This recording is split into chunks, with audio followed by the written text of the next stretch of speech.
Big Apple, 3 a.m.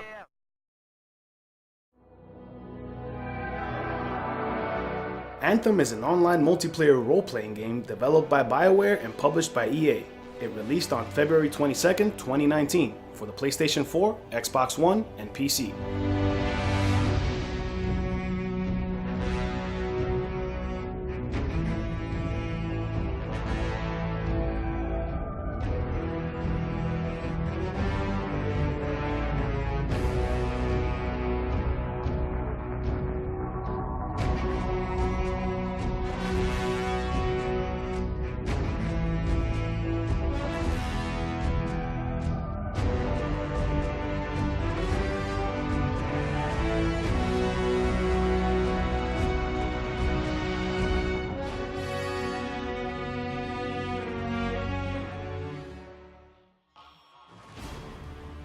The Anthem of Creation is a supernatural and omnipotent energy source, responsible for many of the world's phenomena and is harnessed through Shaper relics.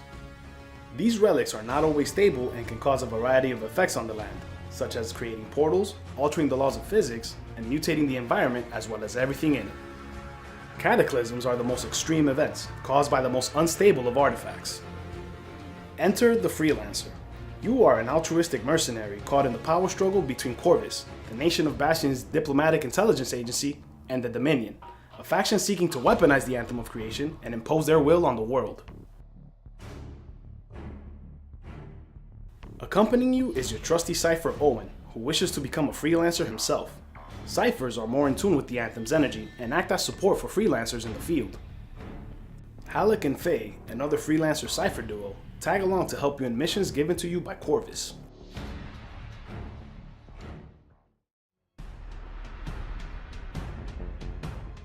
As a freelancer, you pilot a Javelin, an exosuit derived from Shaper technology. Javelins come in 4 different flavors to suit a variety of playstyles. The Ranger is your all-around soldier, capable of using a variety of weapons. The Mighty Colossus is your slowest Javelin, but is armed with the heaviest weapons and a shield, letting it take more of a beating than your other Javelins in a fight. The Storm is your Mage class, relying on elemental attacks to destroy numbers of enemies, and enhanced flight capability to put some distance between itself and the battle for ranged combat. The Speedy Interceptor is your melee class, taking the fight right to your enemy's face, a questionable decision given that this is a shooter, to say the least.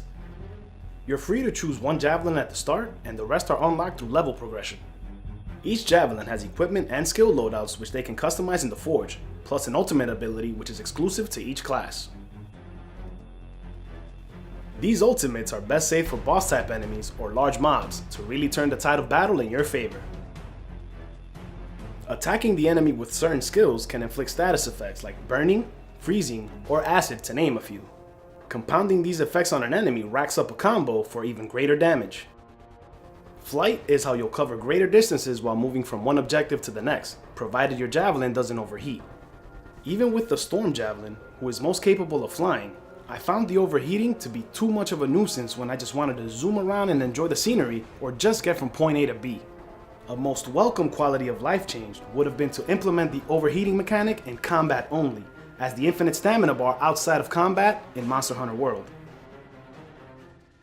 The loading times are among the worst of any game in this generation. Even on a PlayStation 4 Pro with a solid state drive, I can count too many a time where I've gone to get a drink and even fix myself a sandwich and come back to find the game still loading up. Missions are started in Fort Tarsis, the single player hub of the game. You can complete contracts for the Freelancers, Sentinels, or Corvus to progress through the game.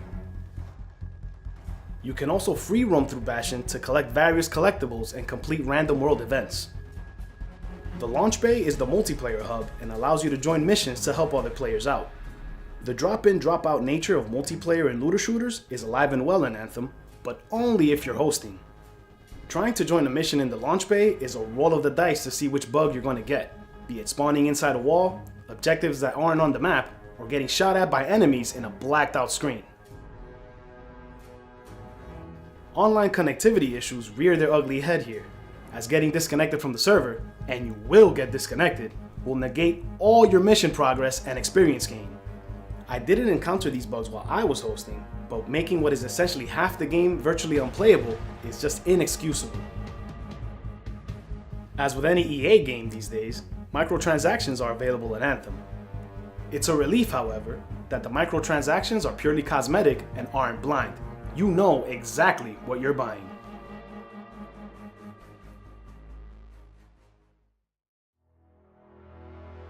The nation of Bastion is a beautifully created semi-post-apocalyptic landscape. The overflowing floral motif is very well executed here, and the underwater areas are great to look at while passing through.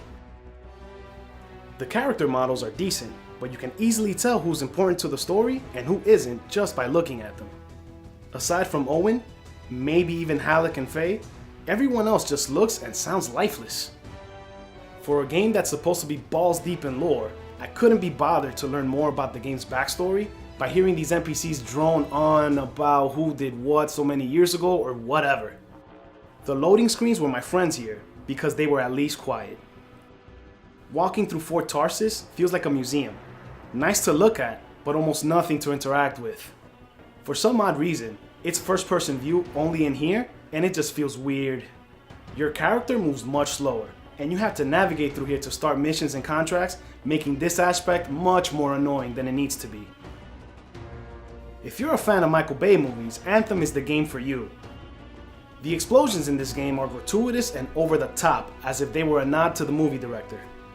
With so much going on visually, you can easily get lost in it and forget you're being shot at or miss an objective. Less might have been more in this case. For a game with 7 years in development, EA and BioWare coming together to make a game may sound like a good idea to some on paper. Unfortunately, that is not the case in this instance. Other looter shooters like Destiny and The Division have shown how diverse they can be despite being in the same genre. Anthem's tragic flaw is that it does not deliver anything fresh or original to the table, nor does it improve on anything that other games have done in the past. EA had a prime opportunity to give its fan base a quality game, but all we got was all flash and no substance. Any way you slice it, this game is just a half-assed attempt at a cash grab. Add in all the bugs that can possibly break your game and your console, and you have a package that is not worth your time or your money. I give Anthem an F.